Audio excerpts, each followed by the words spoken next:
controlled in your emotions, your decision making by somebody else. You're not even taking a major role in your own life. You are the unfamous actor. Absolutely. Really? Did you have any questions or anything, any thoughts? For me, I was listening to what you were saying, Corey, about that turning point. And like, I may not have been physically locked up when I had my turning point, but I remember the day when I had my turning point, and I was throwing, and it was ugly. But I had to just be real with God, real with myself. And I was saying things that had been bottled up. But once it was out, right, I felt like a new person. That's right. It was like, let the chips fall where they may, because I'm not going back to that. Right. But what am I going to? You know, I had to be focused, because if I did that again, I'm going to get those results. So when the knocks came at 2:00 in the morning, keep the door closed. You know, if I'm going to go straight, I'm going forward, you know, and even if I make mistakes, God knew I was on his team. Right. That's you know? right. And when I look back, and we couldn't get stuck there, because that was 30 years ago, you know, and if I had stayed there doing those same old things, I wouldn't be where I am now. And so I'm just grateful, and it makes me very compassionate, because I see a lot of passion in you when you're talking, because it's like, and you can't make people face themselves. Yeah. They get mad with you when you try to do it. All you can do is walk up right before them. But because we know how much better it is when you focus on where you want to go instead of remaining at the bottom. That time people don't even want to realize they're at the bottom. They worked hard to be there. And I worked hard to be where not only that, people address the bottom up.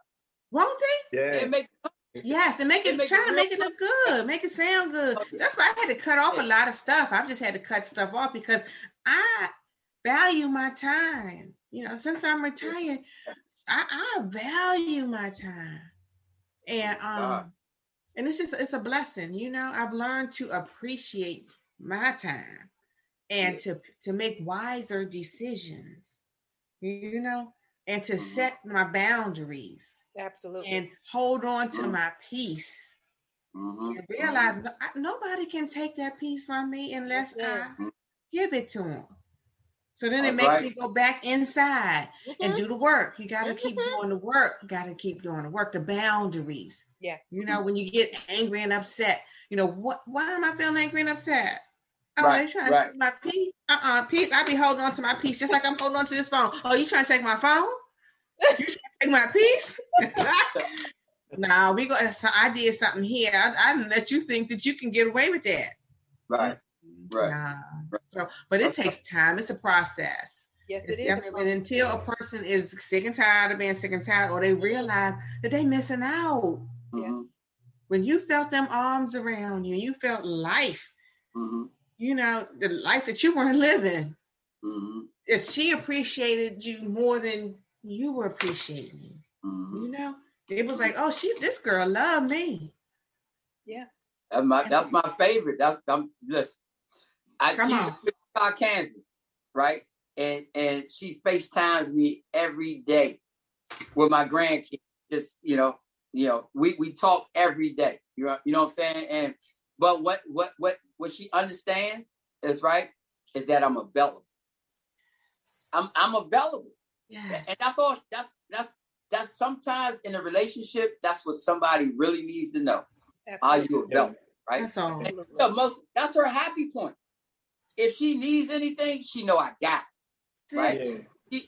She can walk around with her head high and say, I'm safe. She say, if I don't know anything, my daddy got me. You gonna say, that's what I don't care how old she get, as long as I'm on this earth, she know her daddy got her. I'm safe. That's a blessing. You know what I'm saying? And so I know from that relationship, it taught me how to nurture and build other relationships. You know what I'm saying? Just when I work with people, when I'm coaching, when I'm mentoring, educating people, the only thing I do is put up a mirror. That's it. I am the mirror, right, of a reflection of what it can be when you transform. When transformation comes, I'm just a mirror. You know what I'm saying? Like, okay, you in that jail cell, guess what? I was there. I remember being there. I can tell you what they're eating for lunch already. I can tell you the whole ins and outs. I can tell you. I know I know where not the officers now because they young. But I do know them over there. But I'm talking about all the older officers and over there. Like, I watched them grow up through the ranks. Come on now. You know, they came in as a private, they sergeants and captains, you know what I'm saying? Like, we know each other. Like, but now the relationship is totally, you know what I'm saying? Like, yes. We go out. I remember when they had a Christmas party. DOC had a Christmas party. It was like, you get your invitation. I was like, nah, I ain't get no invitation. You know what I'm saying? It was like, oh no, go to the table. You got an invitation. And that was my first time. I was like, oh wow. Oh wow. Like this. They're like, oh wow. Like, you know what I'm saying? Like, it was something new for me. I was like, oh wow. You know, I see them turned up. You know what I'm saying? Like, I'm there. I ain't drinking or nothing. I'm chilling. But they like, you don't, nah, you know, I don't drink. But I'm saying, just to be in the environment where people that have normal lives and just living. And then, the funny thing is, I became some of their counselors. You know? Hey, look, that's what happened. Yes. Look at God. I became some of their counselors, some of their financial coaches, right? You know, like when they hear me, when I'm doing class and they sitting there, they like, man, you know what? Man, I need that myself. You know, man, look, as soon as I come in there, hey, man, let me get one of them worksheets. Right. Like, you know what I'm saying? You said some, I'm sorry. You said some wonderful words. Cultivate, environment, nurture. I mean, those are big words, you know, and you can tell that I can tell that you have done the work. You are doing the work. And there's so much wisdom there, you know, and it's like God has just prepared you for so many different things, you know, that you can walk with this person. You just said it. You can walk with them from being on the inside, and then on the outside, you're still walking with them, but in a different light, you know. Yeah. So it's amazing how God uses it. Go ahead, Curtis. No, I ain't gonna cut you off. Go ahead. No, I'm done. Okay. But I was gonna say, too, because like really, the truth of the matter, like I got a saying too, and that is that in order to change the world you see, you got to change the world in me, right? And once you begin to do that, you did that. So like now, it's like literally like people think that once you get to that place where you start doing the work, where you're making a change in you, so you can change the world you see. People think that still you see things and you think you can't affect the masses because you're just one person, but people don't realize, like I heard somebody say one time, how do you eat an elephant? One bite at a time, you know? So like one step is always a step in the right direction, because the fact is that you're going to meet your destination, and you just don't know that a little bit ends up turning into a lot once you stack it on top of each other. And like with you, you kept stacking it on top of each other. Like, so you shared with us the, you know, where you was, how you moved through the transition, but people really don't know you. We know you, and some people that's in DC, whether they're sitting in city council, whether they're sitting as a CO, whether they're sitting on the street, or whether they are teens, people know the giant that you are in our community, right? And the thing is that you're actually changing the environment in the world that we see.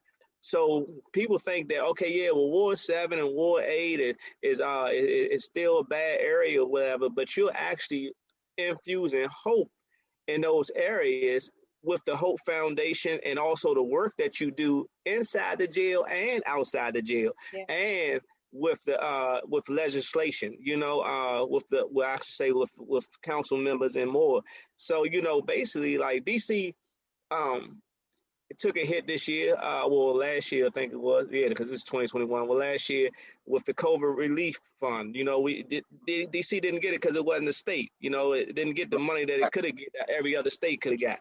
So because of that, funding wasn't given to DC, where a lot of people still suffer even more. But we were talking about how because of that very fact, that's one of the facts. But people are already suffering as it is. But not to be treated as a state and get the relief funds that could have been funded to us if we were a state, made it suffer even more. But now you are working on the front lines, bootstraps and everything, trying to make sure that this doesn't continue. Right. So one of the things I like to talk about, if you think about, a lot of people think things that happen to them are losses, right? And it really lessons. You know what I'm saying? So you never take a loss, you just learn a lesson. You know what I'm saying? And so even in the landscape of what DC looks like, what we do know is that we as people, right, one person at a time, and again, it's not competitive. You know, reentry looks dysfunctional. You know what I'm saying? Sometimes, you know, you know what I'm saying? It looks like, sometimes it looks like the street, you know what I'm saying? Some, you know, deep people beefing and all. But again, when you think about reentry, you don't think about just returning citizens. You think about the community. You get what I'm saying? Because everybody is affected by reentry, by prison, by criminal justice, by mass incarceration. Everybody is affected by this, whether the population dwindling down, and so we can't get the adequate funding. You know what I'm saying? Again, we're not a state, we're a city, so we know but again, we are a unique place where we still have the mayor still has over a half a billion, right? You know what I'm saying? In funding, right? So again, even though that thing happened to us, we were already there. But it's just about how do we get a piece of the pie? And the only way you can get a piece of the pie is that you have to organize. You have to be able to have these conversations. And we look so blind because they dangle carrots and you're easy to run for it. You know what I'm saying? You easy to, sometimes you can say, nah, you keep that, right? We're going to work on this, and then we're going to come to you. Is this not, but, you know, and I'm trying to be diplomatic. I'm trying to be really, you know, because we're on a podcast, so I ain't trying to, you know, really, I don't want to hurt nobody's feelings, right? That's the wise thing to do. I don't want to hurt nobody's feelings. Amen. So we have to be, I look at it like this. My nonprofit is what it is. It's a nonprofit. Okay. So I never went into nonprofit trying to get money, right? I never bit it because it's a nonprofit. So I built a system that said whether we got money or not, we got to do the work, right? Because we're an organization, right? You know what I'm saying? So we got to do the work, whether we got the money or not. So if we have the attitude about doing this work first, everything else comes on the back end. You get what I'm saying? Mm-hmm. So if you look at the landscape of what we doing, so I'm not chasing. You know what I'm saying? Because self-sufficiency and how I look at us, I make sure the people that I'm surrounded by, right? All of us smart people. So we make great decisions with our money so we can be able to help people. Because I can't tell you, just like with Congress Park, I never told them, nah, we ain't got the money, we can't help. You know what I'm saying? Mm-hmm. We just said, let's figure it out. You know what I'm saying? And so we continue to figure out things, and then the blessings come behind it. You feel what I'm saying? Yeah. Mm-hmm. Now, COVID-19 hit us in March. It had me to sit down for 30 days, you know what I'm saying? 30, 40 days. And I was like, man, I wasn't thinking about me. Because guess what? Because I'm smart, financially educated, right? I never was short, right? See, I got 2 tanks, right? I can go in the storage tank. You know what I'm saying? And then I can go in the storage tank down there. It ain't, we ain't talking about bragging or whatever the case may be. I'm just talking about because I'm financially educated, right? I'm not caught up in the system that I already know is for